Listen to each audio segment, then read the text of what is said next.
You know, when we think about the story of Britain, our minds usually jump straight to the Roman legions marching in. But that's kind of like starting a movie halfway through. So today, we're going to rewind the clock, way back. We're peeling back the layers to get to the real foundations of the island. A story told not by emperors, but by the very materials they used: stone, bronze, and iron. Right. We always start with the Romans. You know, their straight roads, their forts, all their written histories. But what if we just push all that aside for a minute? What if we go back long before the first legionary ever saw the White Cliffs?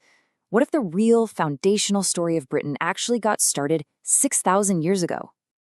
Well, this is that story. And it's an epic tale, but you won't find it written on paper. Nope. It was forged in the very materials that came to define entire civilizations. Each one of these, stone, then bronze, then iron, represents a massive technological leap, a whole new way of living, and a complete reshaping of society. Okay, so our journey begins in the world of stone. Now, don't think of this as some primitive, boring prelude. This is the foundation. This is the ground floor that absolutely everything else is built on top of. I mean, life at this time was being completely remade. People were becoming the first farmers, actually settling down on the land. They were living in these communal tribes, and their whole world was literally shaped by what they could chip away from the earth, tools made from flint and stone. And with these really simple tools, they managed to do extraordinary things that still kind of baffle us today.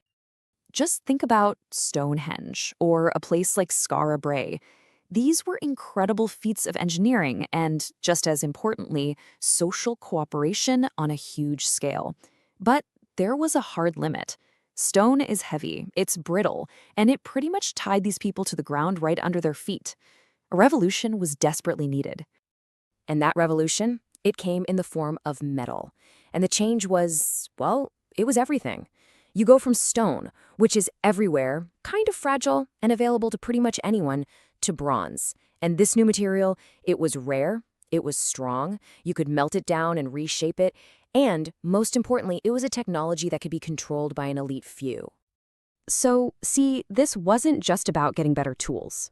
The arrival of bronze literally forged an entirely new kind of society, one that was built on specialized knowledge, long-distance trade, and, for the first time, real concentrated power. So what is bronze exactly?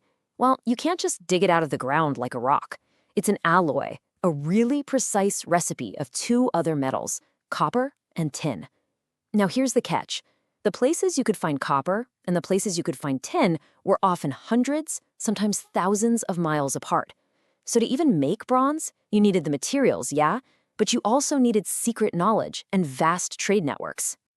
And the impact of this was immediate and just profound. All of a sudden, you have specialist craftsmen, the smiths, who hold all the secrets. You get a warrior elite, armed with these incredible gleaming bronze swords and shields.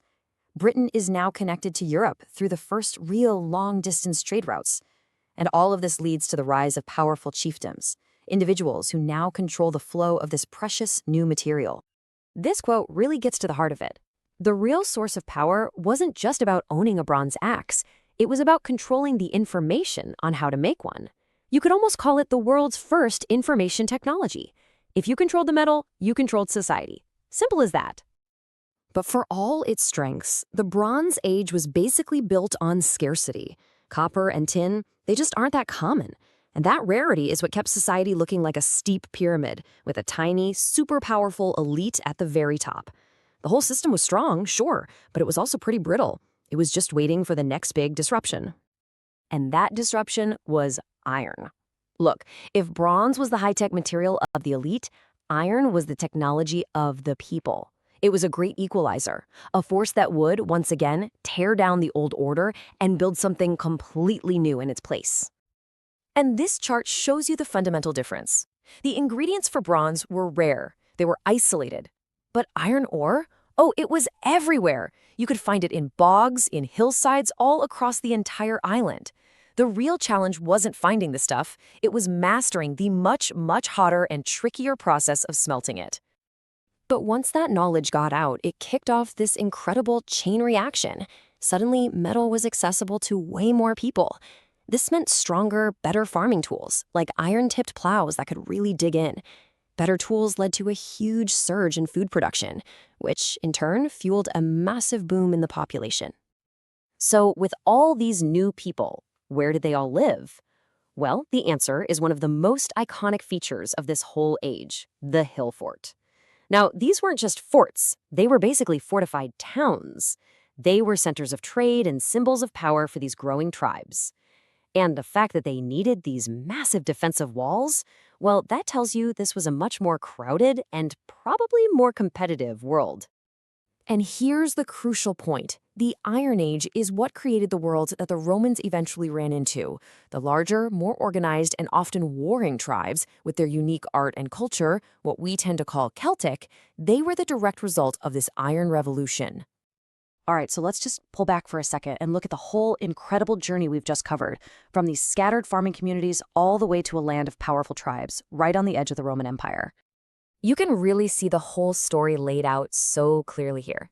We start in the Stone Age, defined by flint and this incredible communal effort.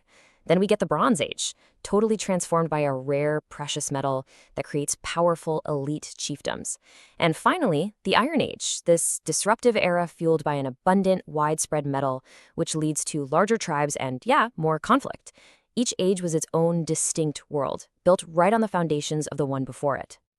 So the story of Britain, it didn't begin in 43 AD with the Romans. Not even close. It was forged over thousands of years of stone, bronze, and iron. These ages shaped the fields, the hills, the societies, and the very people that Rome would try, and ultimately fail, to completely conquer. It really makes you wonder, doesn't it? When we look back at these massive technological shifts,